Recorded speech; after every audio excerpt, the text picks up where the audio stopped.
Olá, muito boa noite, seja muito bem-vindo ao Educação Plena. Esse é o espaço de ensino da nossa igreja e chegamos no mês de setembro e o mês de setembro a gente fala nacionalmente, né, sobre o Setembro Amarelo, sobre a importância do cuidado com a saúde mental, psíquica, e a gente aqui no Educação Plena resolveu também tratar um pouco sobre esse assunto, olhando para a Bíblia, para aquilo que existe de conhecimento da graça comum de Deus no mundo e refletindo como que a gente pode contribuir com a sua vida, te ajudando a ter uma vida mais saudável, uma vida plena, uma vida, como Jesus disse, né, uma vida abundante. Então, esse mês de setembro, a gente vai conversar sobre esse tema da saúde mental, saúde psíquica, e o tema que a gente vai compartilhar é A Vida Vale Mais. Então, esse eixo, durante todo o mês de setembro, a gente vai falar sobre isso, A Vida Vale Mais. E desde já eu quero pedir para você curtir, compartilhar esse vídeo com outras pessoas, provavelmente vai ajudar muita gente o que a gente vai falar aqui. Esse tema é super importante, a gente está num momento complicado de pandemia, então muita gente tem sofrido um sofrimento psíquico, e é muito importante a gente compartilhar essa boa nova de Jesus, o Evangelho, a Palavra de Deus, com outras pessoas, especialmente se tratando desse assunto, né? Então, essa aula, é bom dizer também, ela não está sendo ao vivo, ela está sendo gravada e, por isso, eu quero pedir para você, se você tiver perguntas, por favor, faça suas perguntas, que na próxima semana a gente vai ter o maior prazer em responder, tá bom? Então vamos lá, começar esse novo eixo, A Vida Vale Mais. E o tema da aula de hoje, especificamente, é Cuide de você. Cuide de você.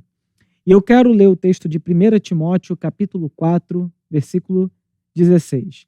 Carta de Paulo a Timóteo, no capítulo 4, verso 16, o apóstolo Paulo diz assim: tem cuidado de ti mesmo e da doutrina.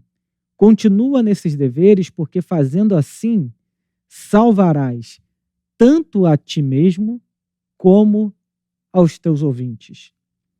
Eu quero focar com você nessa dupla ordenança do apóstolo Paulo, que é: cuida de ti mesmo e da doutrina. O que eu quero trazer para o seu olhar aqui é que a ordem nesse texto aqui, ela importa. Primeiro, Timóteo tinha a responsabilidade de cuidar dele mesmo, e depois Timóteo tinha a responsabilidade de cuidar da doutrina, do evangelho. E é interessante que Paulo termina esse verso dizendo que fazendo assim, você salvará a ti mesmo, como também aos que te ouvem. É importante lembrar que Timóteo, ele era um jovem pastor, assim como eu. Ele era alguém que tinha uma tarefa árdua, que era cuidar do rebanho de Jesus Cristo, de uma comunidade, de uma igreja local, e provavelmente Timóteo foi pastor da igreja de Éfeso, uma igreja muito importante. A gente tem uma carta do apóstolo Paulo super importante, a carta de Éfeso. É importante lembrar que Paulo foi quem estabeleceu, plantou a igreja de Éfeso, uma igreja com marcas muito significativas, singulares, uma igreja que foi importante na vida tanto do apóstolo Paulo e também na vida de Timóteo, que vai ser pastor dessa igreja, um outro nome, um outro apóstolo importante, que provavelmente pastoreou essa igreja durante algum tempo, foi o apóstolo João. Então essa carta ela foi escrita por volta do ano 64 depois de Cristo, provavelmente da cidade de Roma ou das regiões da Macedônia.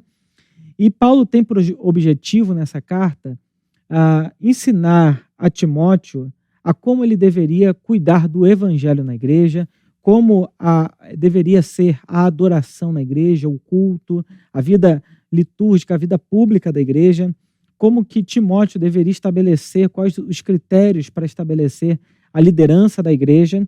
E, por fim, Paulo dá algumas instruções pessoais. E é dentro dessas instruções pessoais que está o texto que nós acabamos de ler aqui. Então, é importante lembrar que Timóteo, segundo o que Paulo diz aqui na carta, ele tinha algumas constantes enfermidades e Paulo recomenda a ele beber um pouco de vinho para ajudá-lo a lidar com os seus problemas estomacais.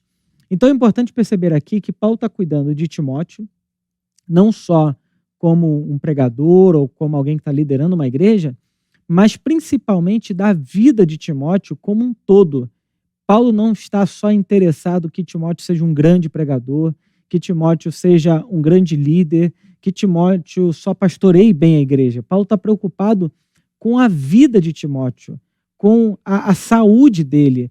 E é importante a gente perceber isso no texto, que Paulo, inclusive, fala, Timóteo, cuida de você mesmo, porque você está constantemente enfermo, você está ficando muito doente, inclusive toma um pouco de vinho para ajudá-lo nas suas dores estomacais.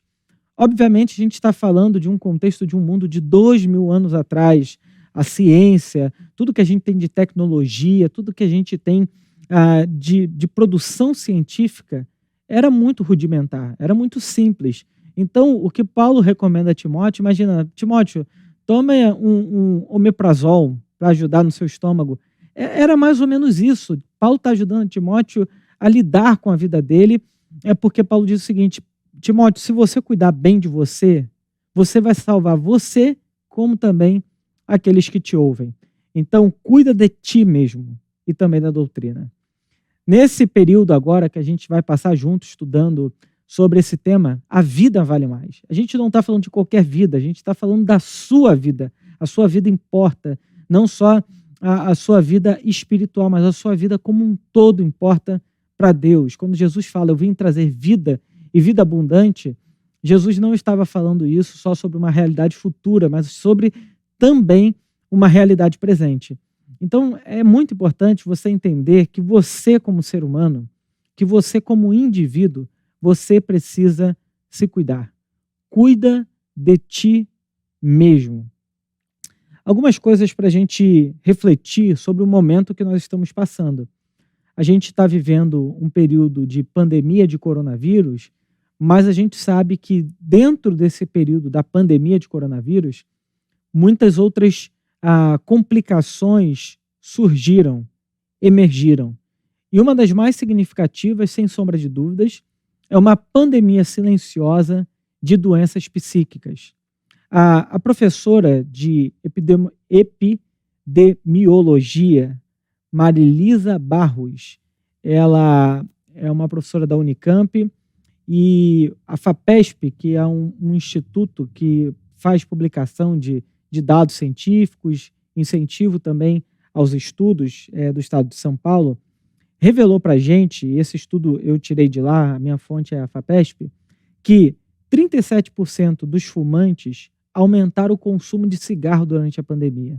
Então perceba, a gente tem um vírus, mas ao mesmo tempo a gente tem pessoas sofrendo psiquicamente dentro de suas casas, fazendo home office, cuidando dos seus filhos, cuidando da sua casa e tendo esse tipo de sofrimento. Então é muito importante a gente olhar para nós mesmos como um todo. Então a gente não pode ter um olhar sobre uma coisa e esquecer de outras. É claro, a gente precisa estabelecer hierarquia, prioridades, mas a gente precisa ter um olhar integral, holístico para quem somos. Então, olha, o consumo de cigarro aumentou 37%, é muita coisa. O consumo de bebida alcoólica na pandemia aumentou em quase 18%. O aumento de uso diário de televisão, notebook, tablet, em cerca de 1h30 a mais do dia. Então, a pessoa que via televisão, smartphone, tablet, eu sei que das redes sociais a média é de 3 horas a 3h30 por dia. Então, aumentou mais 1h30 aquilo que as pessoas já faziam. Então, isso tudo sendo somatizado, isso tudo sendo experimentado na vida do indivíduo, na sua vida, vai provocando em você algumas coisas que não são tão agradáveis. Ainda, 52,6% afirmam experimentar nervosismo ou ansiedade. Então, nós estamos falando de mais da metade das pessoas que foram entrevistadas aqui para que a Marilisa fizesse a pesquisa, elas dizem experimentar nervosismo e uma ansiedade aumentada. E além desses fatores que são psíquicos, obviamente, todo esse consumo, todo esse nervosismo, toda essa ansiedade, a gente também tem uma série de questões que se desdobram a partir disso, como, por exemplo, a violência doméstica, a violência dentro de casa como um todo, o desemprego, as pessoas preocupadas com o dia de amanhã, e isso tudo vai sendo somatizado dentro de nós e chega uma hora que a conta bate, a conta chega. E isso vai prejudicar e muito a nossa vida psíquica, a nossa vida emocional. Bom, então, a essas questões, obviamente, nos afetam. E aí talvez surja uma pergunta: como? Como cuidar de nós se como que a gente se cuida se muitas das vezes nós somos moradores de uma casa que nós conhecemos muito pouco? Que casa é essa, Herbert? De que casa você está falando que a gente conhece muito pouco? Essa casa se chama eu. Nós habitamos numa casa que às vezes a gente desconhece. A gente é um turista dessa casa, a gente visita pouco, a gente olha pouco para os cômodos dessa casa, a gente se percebe pouco. Como cuidar de nós mesmos se somos formados por realidades que às vezes não são conscientes, por realidades que a psicanálise chama de realidades inconscientes?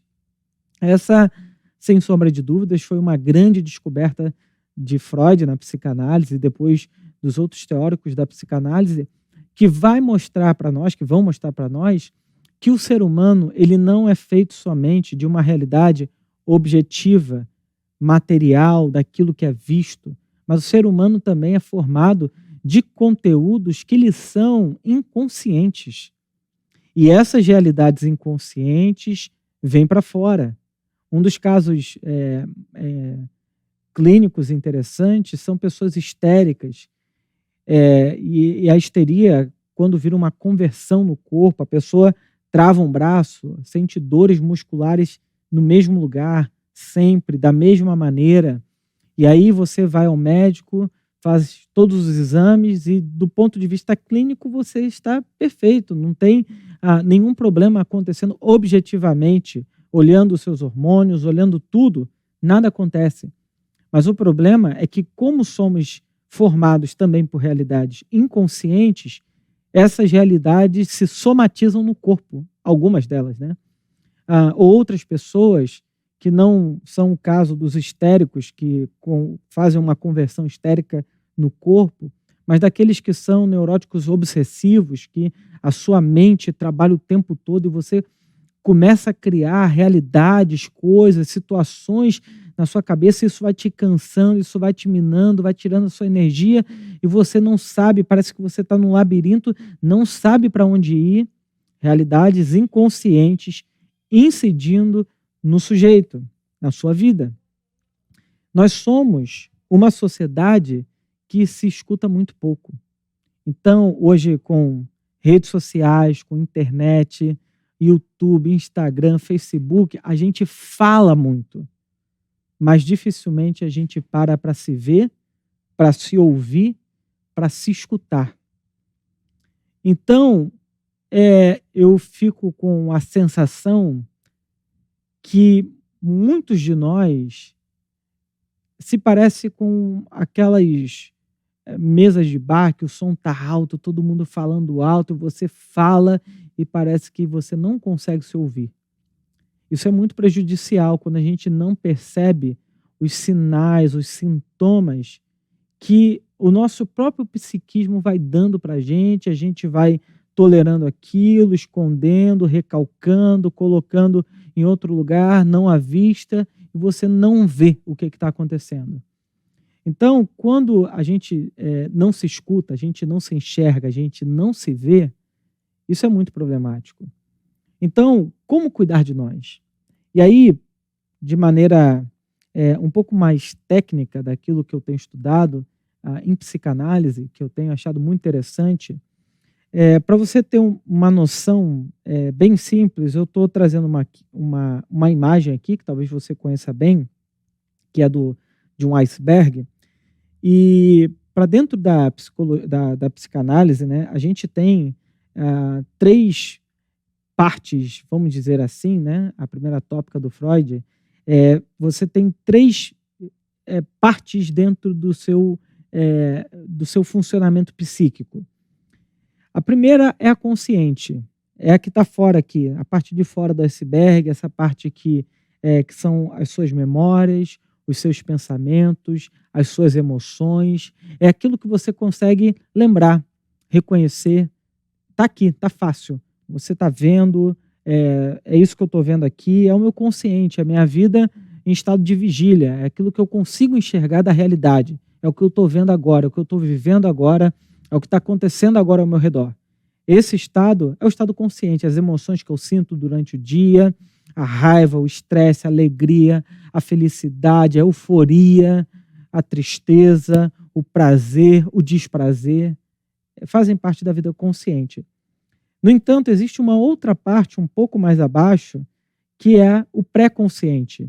O pré-consciente funciona, na verdade, como um filtro entre aquilo que é inconsciente, portanto, a palavra inconsciente é aquilo que você não está dado para você, você não lembra, e o consciente. Então, no pré-consciente é onde estão as suas memórias. Ah, eu preciso lembrar onde fica a rua tal. Você acessa lá o seu pré-consciente, você, bom, lembrei. Ah, eu preciso lembrar do nome de uma pessoa.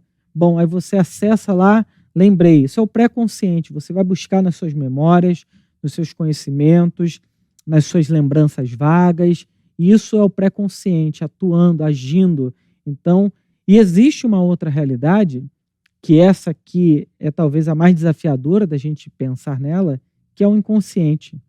E é exatamente nela que estão as forças mais violentas, mais fortes da vida humana, do psiquismo humano.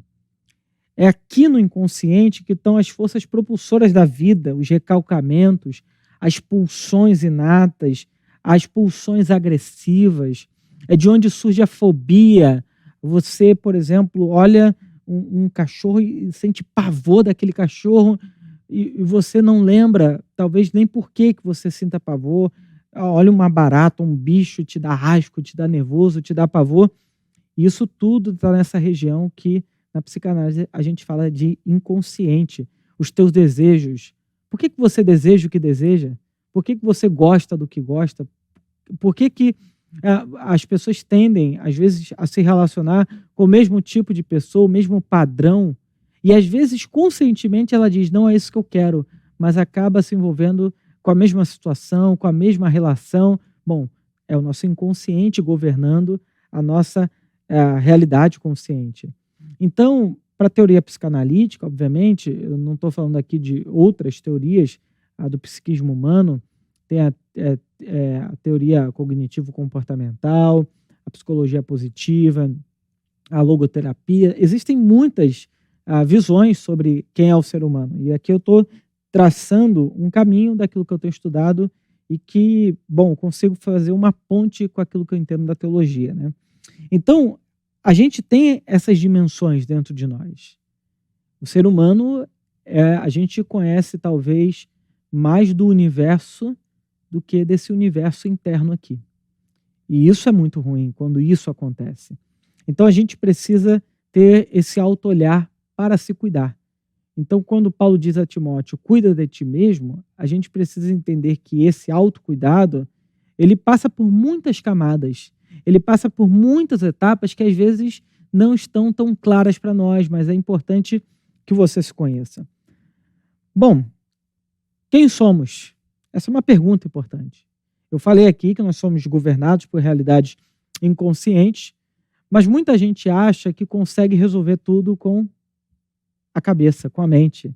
Você sabe que o cérebro humano, ele é formado de praticamente 80% de água, 10% de gordura, 7% de proteína.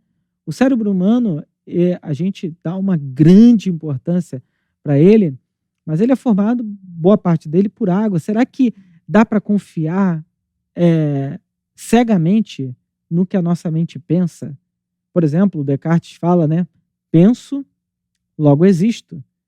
E muito desse pensamento que veio da modernidade, por esses filósofos da modernidade, defendendo que o ser humano é um ser racional, como diria Aristóteles, nós somos um animal racional. e obviamente ele está falando dos filósofos aí, é importante entender que, e se fazer perguntas, será que a nossa mente é realmente confiável? Por exemplo, quantas vezes, racionalmente, você sabia de uma coisa, você queria uma coisa e, de repente, você vai lá e faz outra? Será que nós somos fundamentados nas nossas crenças, na nossa mente, na nossa razão, nos nossos ideais? Então, hoje, a gente tem uma sociedade extremamente técnica, despida de qualquer conteúdo metafísico, transcendental. Então, para muita gente, a gente é um amontoado de hormônios, tecidos, moléculas e por aí vai. Será que o ser humano é formado só por isso? Então, se eu der um medicamento, se eu melhorar as taxas hormonais da pessoa, a vida dela se resolve? Bom, talvez para algumas linhas sim, mas para quem trata sobre o psiquismo humano, a gente sabe que isso não é verdade. Existem pessoas que clinicamente estão perfeitamente saudáveis e que ainda assim sofrem sofrimentos que são de natureza psíquica. Bom, e aqui eu quero fazer uma ponte entre o que diz a psicanálise e o que diz a Bíblia e a teologia. Lá em Provérbios capítulo 4, versículo 23, o Salomão diz assim: sobretudo, que se deve guardar, guarda o coração, porque dele procedem as fontes da vida. Você sabe muito bem que quando Salomão fala de coração, ele não está falando desse órgão que pulsa sangue para o corpo. Para Salomão, como um hebreu que foi forjado dentro dessa mentalidade hebraísta do Antigo Testamento, o coração não é um órgão, mas a energia vital que nos faz viver. O coração é de onde brotam tudo que existe da vida humana. Isso porque, para uma mentalidade hebraísta antiga, o ser humano não é um ser dividido, corpo, alma, espírito, corpo e espírito. O ser humano é um ser holístico.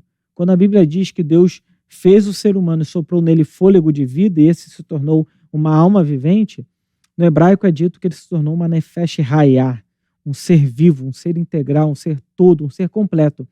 E é nesse sentido que Salomão está dizendo: as fontes da vida não procedem da nossa mente, não procedem do nosso corpo, ela procede do coração, dessa interioridade que a gente não consegue tocar, dessa realidade imaterial, dessa realidade que a gente não sabe muito bem dizer o que é. Santo Agostinho, eu acho que ele chega mais perto desse conceito do que Salomão chama de coração. Lá no livro das Confissões, no livro 8 das Confissões, Santo Agostinho fala uma coisa que, assim, eu acho que todo mundo deveria ler as Confissões.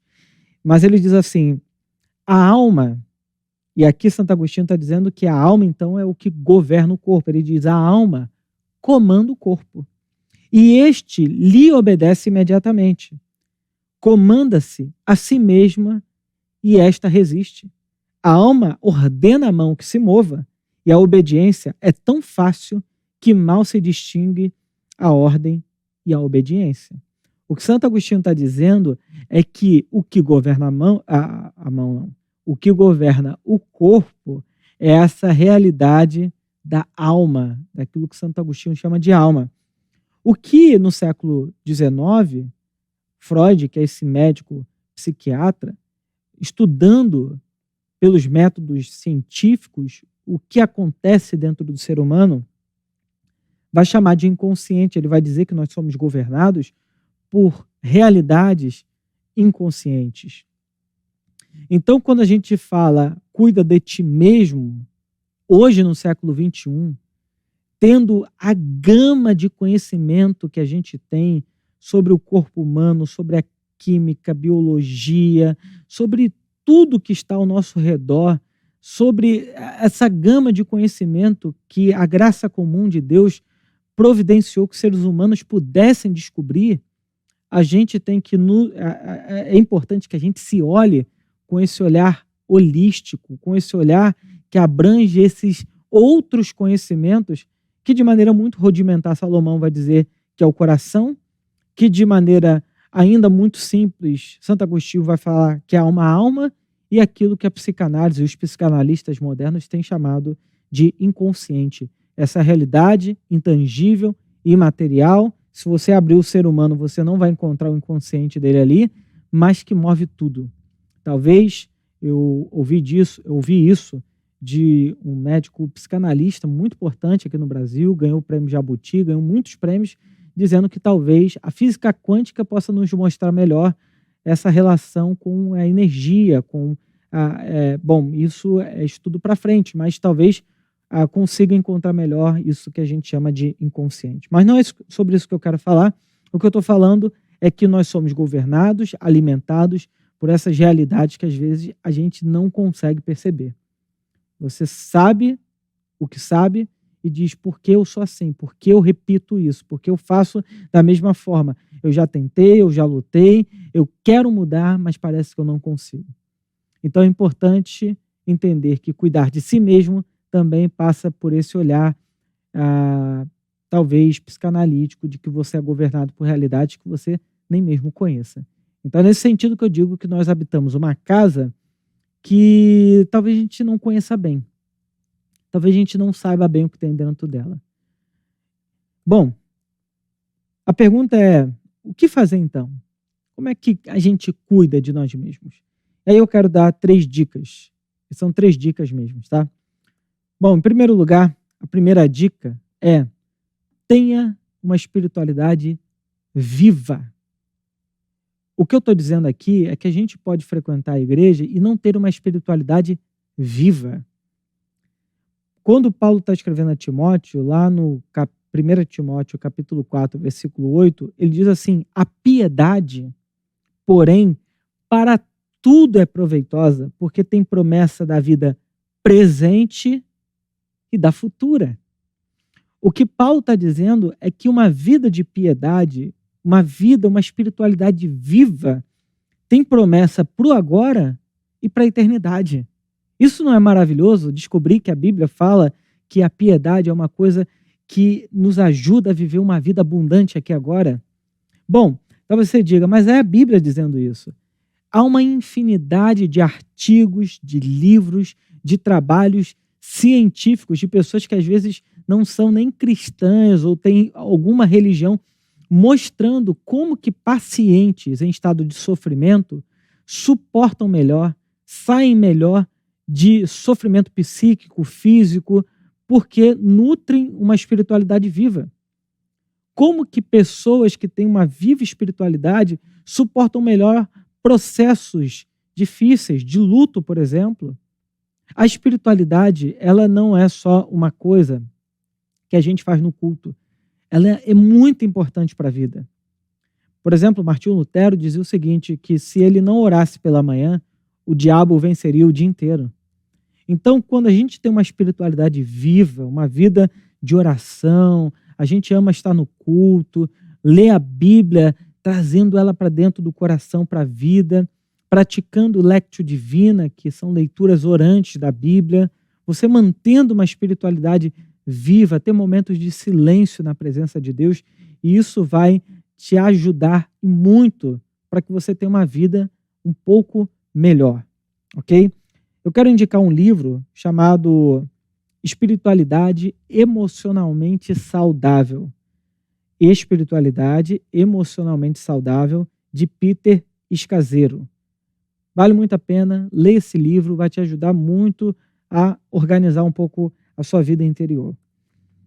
A segunda dica que eu quero dar é: livre-se de pessoas ou de relações tóxicas. Livre-se de relações tóxicas.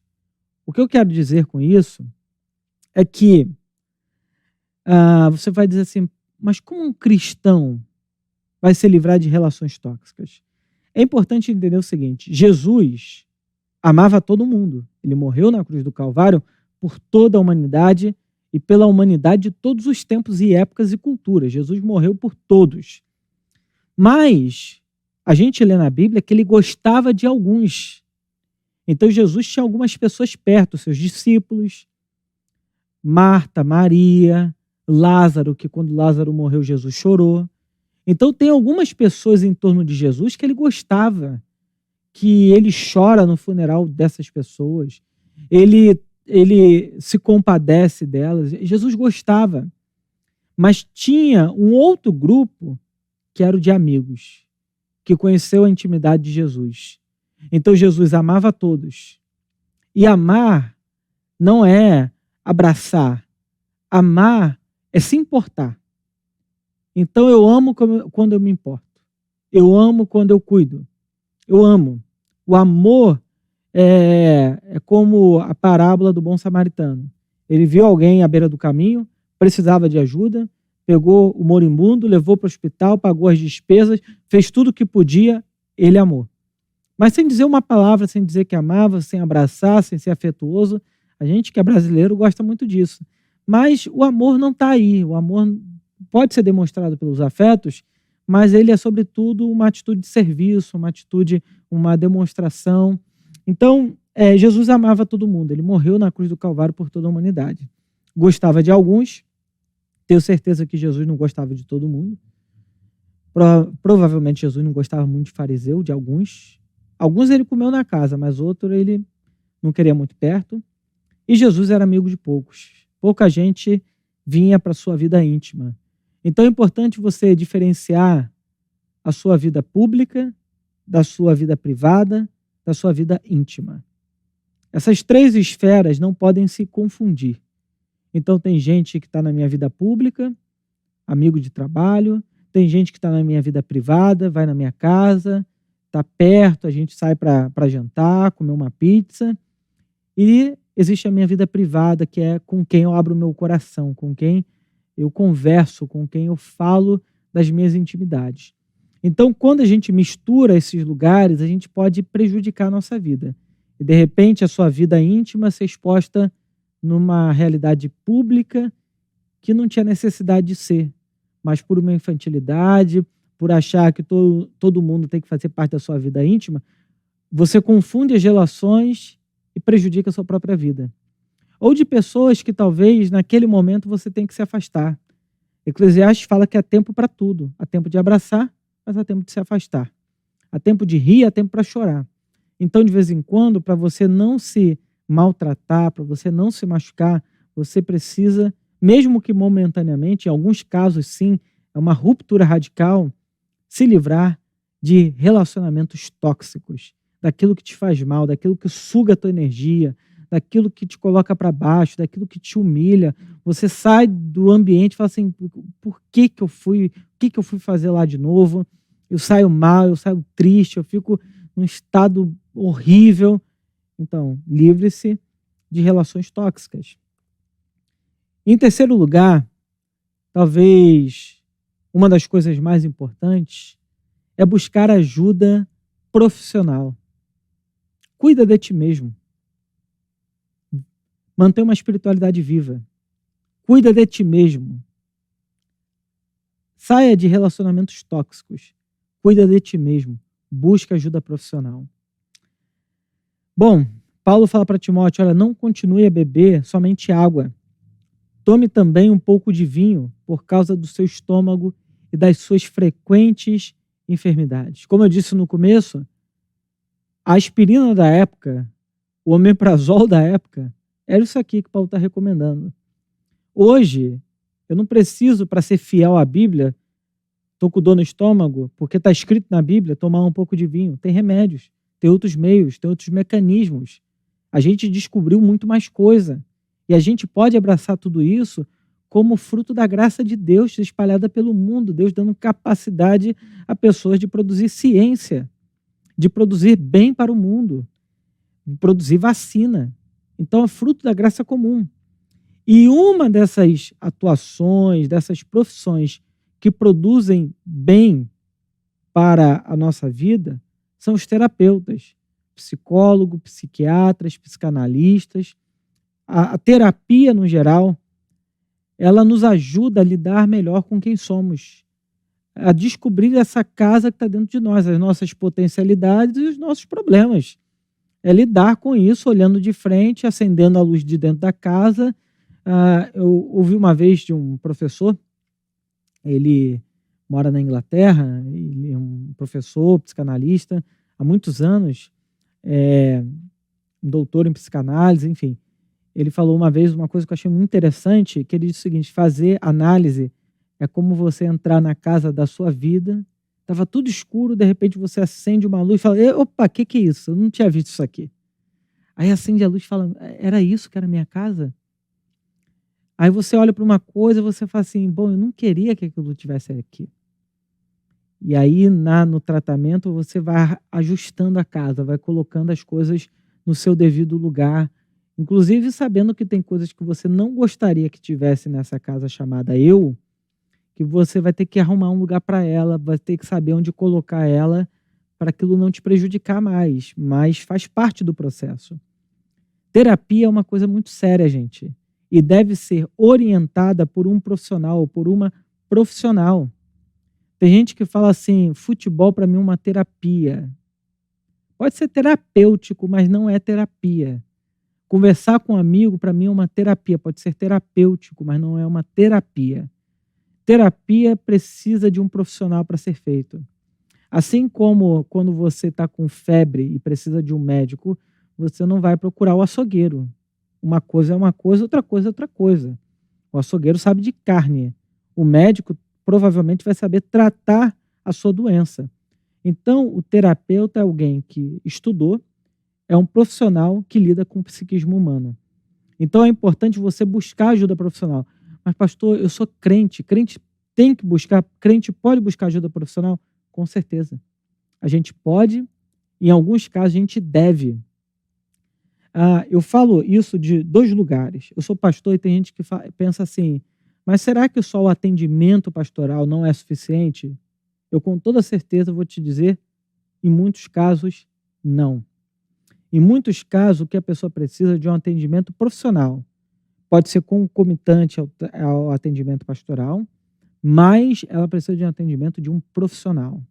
Assim como se chegar alguém com uma enfermidade física, e eu como pastor posso ajudá-la a entender biblicamente a vida dela, como que ela se comporta, trazer algum conforto espiritual, porque a Bíblia fala sobre esse conforto do espírito na nossa vida. No entanto, eu vou ter que dizer: agora você vai ter que ir ao médico. Você vai procurar um médico para cuidar disso, vai procurar um médico para cuidar dessa área da tua vida. Da mesma forma, um terapeuta. Então, é muito importante você buscar a ajuda de um profissional e de bons profissionais. Não trate isso como fraqueza, não trate isso como ser menos cristão, não trate isso como ser menos espiritual. Trate isso como uma coisa séria, como um mandamento. Paulo está dizendo: Timóteo, cuida de você. E você está dizendo: eu vou cuidar de mim. Eu vou procurar ajuda, eu vou procurar um profissional, porque eu quero me cuidar, eu quero sair desse ciclo, eu quero sair desse estágio de sofrimento psíquico que eu vivo.